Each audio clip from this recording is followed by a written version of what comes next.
지식을 탐방한다. 안녕하세요. 지식다락방 다락방지기 질문 멘토입니다. 오늘은 이제 12월 프리뷰 영상 여러분들과 함께 할 텐데요.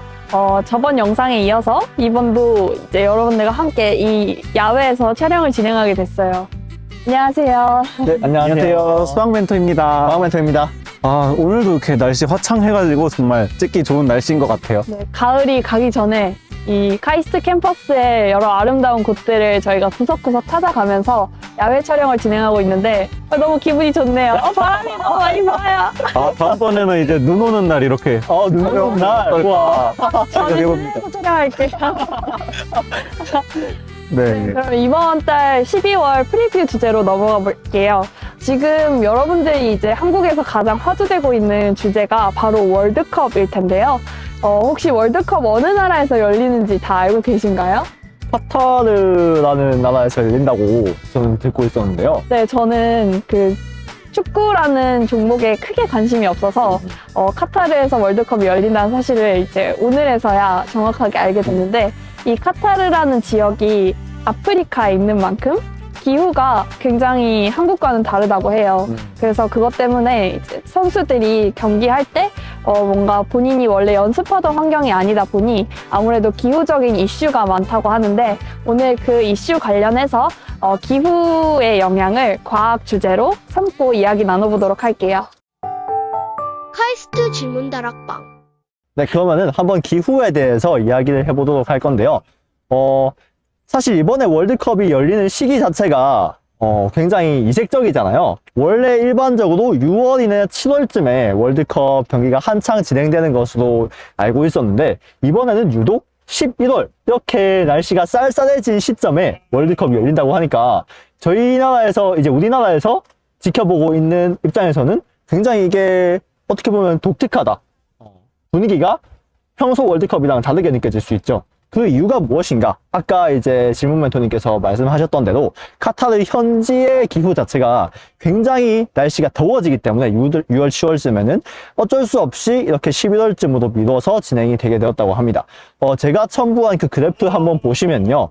6월, 7월에 몇 도까지 올라가는지 간단히 표기가 되어 있거든요. 한번 확인 좀 해보실 수 있을까요? 6월, 7월에 40도 이상으로 올라가는 게 맞나요? 네, 맞습니다. 40도까지 육박한다라고 합니다. 40도 이상의 기후에서 사람이 뛰고 경기를 할 수가 있나요? 네, 그렇죠. 축구 경기가 보통 이제 한 번 진행이 되면은 최소 2시간, 그리고 아마 선수들 입장에서는 그 전에 대기 시간이나 준비하는 그 과정, 그리고 몸풀기 이 정도까지 다 포함시켜버리면 한 3, 4시간을 그 땡볕 밑에서 버텨야 된다라는 말이 되는데요. 이거는 아무리 건장한 체격의 성인 남성이라도 체력적으로 한계가 올 수밖에 없는, 그리고 그 경기장 자체에서 관람하고 있는 관중들 역시 굉장히 고역이 아닐 수 없는 그런 상황이 되는데요.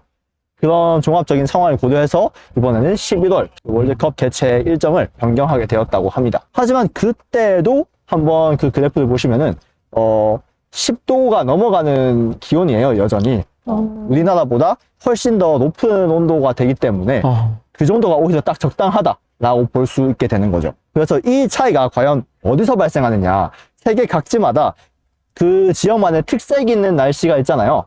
혹시 그 동남아 쪽에 가보신 적 있으신가요? 저는 없는데요. 동남아 있으신가요? 동남아 혹시 가보신 적 있으세요? 거기 날씨가 혹시 어떻던가요? 뭔가 시기에 따라 달랐던 것 같은데, 일단 굉장히 덥고 습한 날씨가 지속이 됐고, 뭐 가끔씩 우기에 방문한다? 그러면 비가 정말 한국에서 내리는 그 장맛비 그 이상으로 많이 오는 때도 있었던 것 같아요. 네, 그렇죠. 이제 일반적으로 동남아 하면은 굉장히 덥고 습한 기후를 많이 떠올리시는데요. 그게 바로 그 지역의 특색이 되는 기후라고 할 수 있고요. 또, 방금 말씀하신 대로 우기, 건기, 이런 게 또 지역마다 정해져 있는 곳이 있는 거죠. 우리나라 같은 경우에는 이제 장마라는 대표적인 기간 동안에 비가 집중되어 내리는 그런 특성을 가지고 있죠. 그런 이 날씨가 그런 강수량 이외에도 온도가 어느 정도 올라가느냐, 또는 어느 정도로 낮게 떨어지느냐, 이런 것도 굉장히 지역마다 큰 차이가 생기게 되는데, 그 이유가 무엇인지 한번 생각해 볼 수 있을 것 같거든요. 혹시 그 이유가 무엇인지 짐작이 되시는 게 있을까요? 수학 멘토님. 저는 약간 나라뿐만 이게 네. 나라간이 아니더라도 약간 네네. 저희 나라에서도 그런 일이 있잖아요. 네. 약간 부산에 사는 사람들은 눈을 본 적이 없다 막 이런 얘기도 하고 어, 대구 사는 사람들은 여름에 약간 쪄 죽는다 이런 얘기 정말 많이 하고 네네.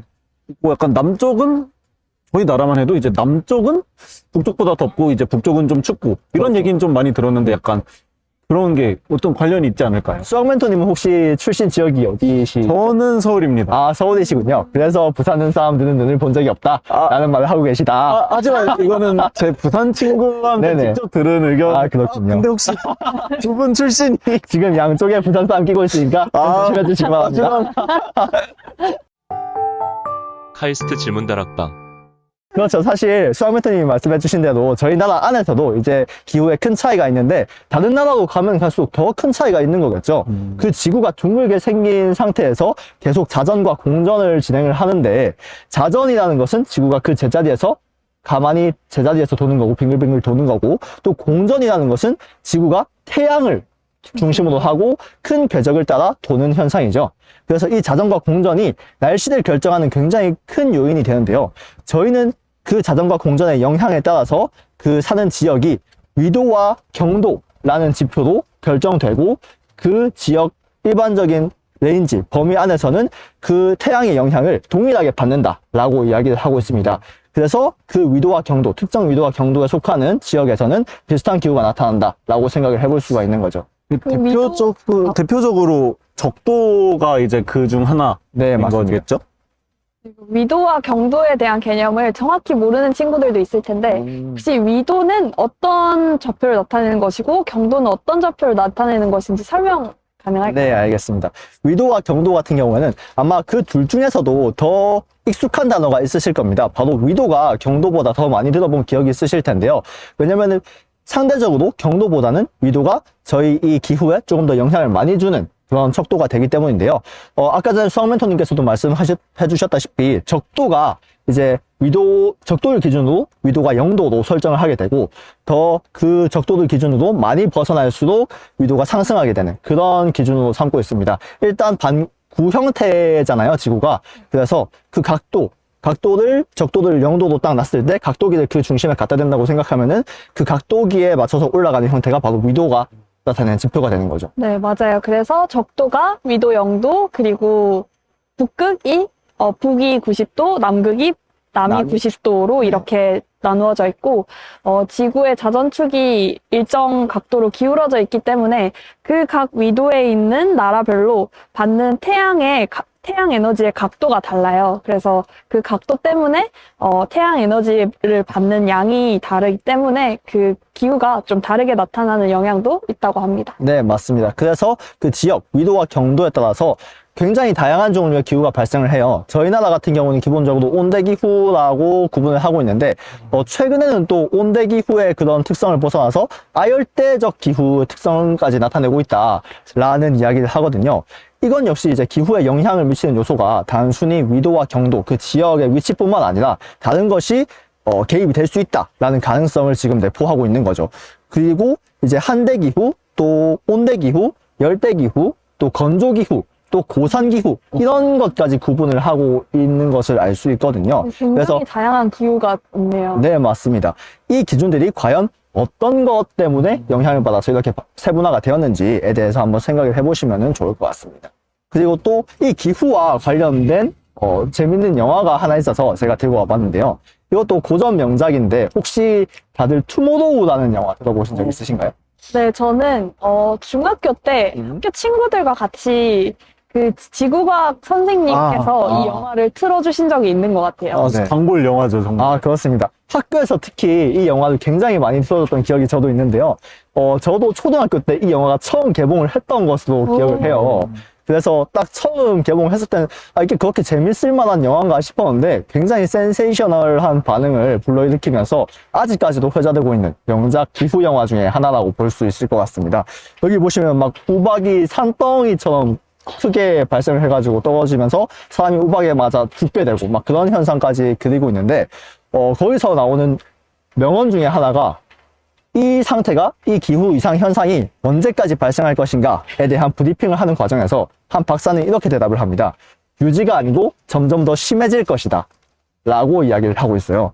저희 나라도 지금 사실 기후가 계속 변해가고 있는 상황에서 점점 더 기후가 악화될 것이다 라는 예상을 할 수 있잖아요. 사실 이건 저희 우리나라뿐만 아니라 전 세계적인 현상이기도 한데 이 과정이 최대한 지속되는 것을 막으려면, 또 심해지는 것을 막으려면은 또 그에 맞는 대응이 필요하다라는 이야기도 굉장히 계속 나오고 있는 상황이 되는 거죠. 네, 그래서 세계 여러 나라에서 국제 기후 협약이라던가 그런 기관에서 이 변해가는 기후를 조금이라도 늦추기 위해서 많은 노력을 하고 있지만 사실은 그게 굉장히 어렵죠. 쉽지 않은. 네, 맞습니다. 뭐 저도 들었던 건데 이번 월드컵이 그 탄소 중립 이런 월드컵이라고 들었는데 혹시 맞나요? 네, 이번 카타르 월드컵이 바로 탄소 중립 그리고 지속 가능성을 모토로 하고 하는 월드컵이라고 해요. 제가 알기로는 아마 그런 것도 결국에 약간 이런 에너지 소비 이런 거 줄이면서 결국에 약간 기후 변화를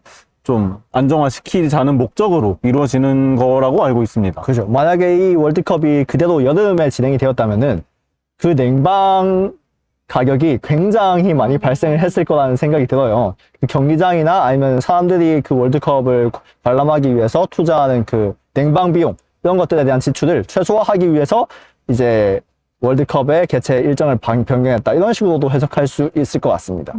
네, 그럼 이번 과학 주제는 여기까지 마무리하고 이제 수학으로 넘어가 보도록 할게요. 카이스트 질문다락방. 자, 이번 달 주제는 일단 그래프. 이제 크게 한북 그리기도 있지만 그래프 안에 이제 한북 그리기가 있다고 보면 되고요. 이제 그래프 하면 여러분이 어떤 이미지가 바로 떠오를까 생각을 해봤을 때 이제 친구들은 좀 함수의 그래프가 떠오르지 않을까 생각해요. 그래서 이제 이 그래프를 보면은 약간 하트 모양을 나타내는 그래프 이런 게 있는데 이제 좀 더 일반적으로 그래프가 뭐냐 이제 수학에서 정의를 해보면은 단순해요, 되게.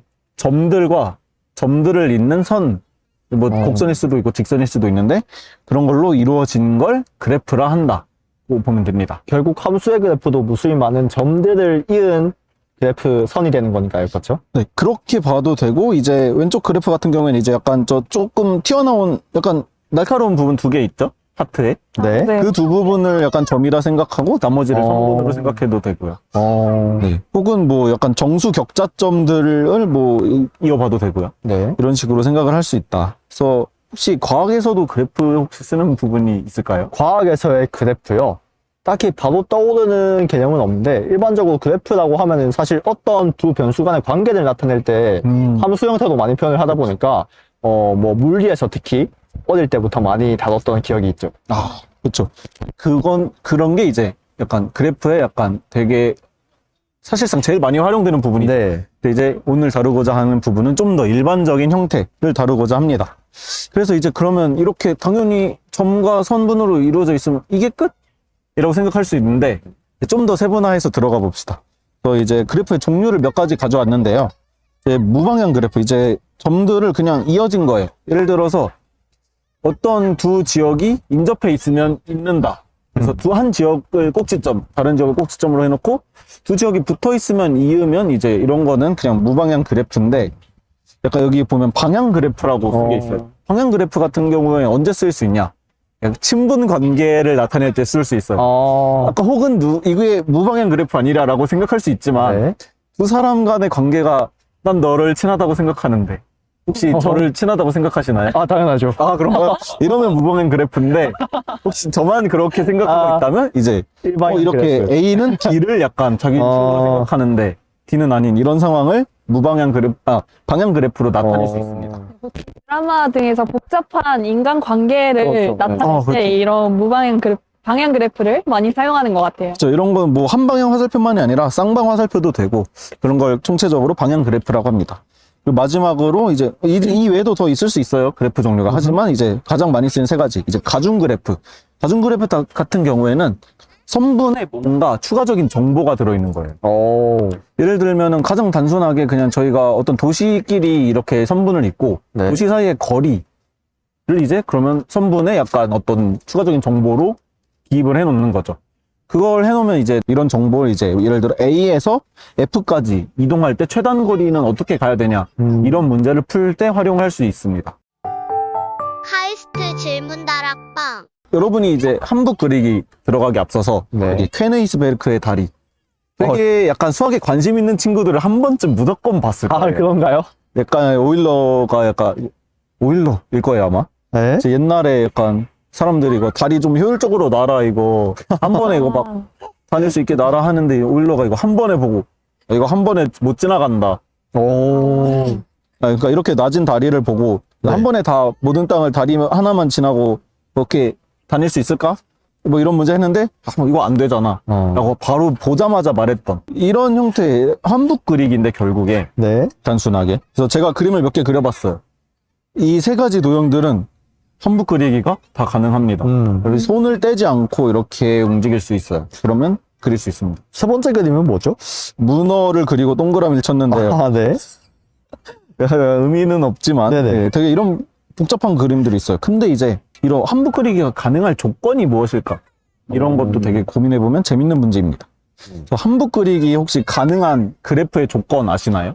글쎄요, 조건에 대해서는 크게 들어본 적이 없는 것 같은데요. 혹시 저도 정확히는 모르겠는데, 뭔가 두 선 혹은 세 개의 선 이상이 교차되는 그 지점에서 그 교차점을 지나는 선의 개수가 몇 개인가? 뭔가 그런 부분들이 좀 중요했던 것 같아요. 맞아요. 뭔가 꼭지점에서 약간 선분이 몇 개씩 있는데 그 선분의 개수가 약간 홀수인 게 몇 개야. 뭔가 이런 식으로 이거 1번 답인데 이런 식으로 나오거든요.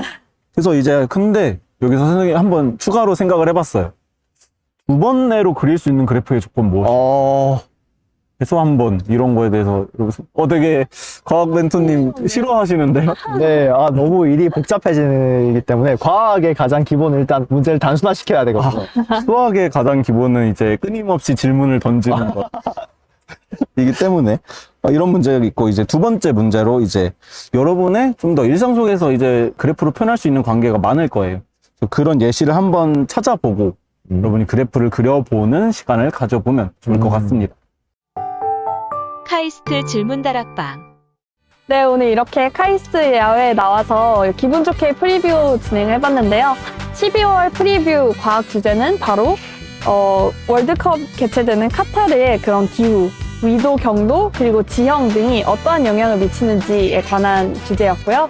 그리고 수학 키워드는 바로 그래프 한북 그리기였어요. 뭔가 이번 달에는 좀 새로운 주제들이 많은 만큼 여러분들 질문 많이 하실 수 있을 것 같고요. 또 질문 열심히 남겨주시고, 다음 영상도 많은 기대 바랍니다. 그럼 영상 여기서 마치도록 할게요. 저희는 다음 영상에서 만나요. 창의적인 질문이 세상을 바꿉니다. 질문다락방. 안녕. 우와,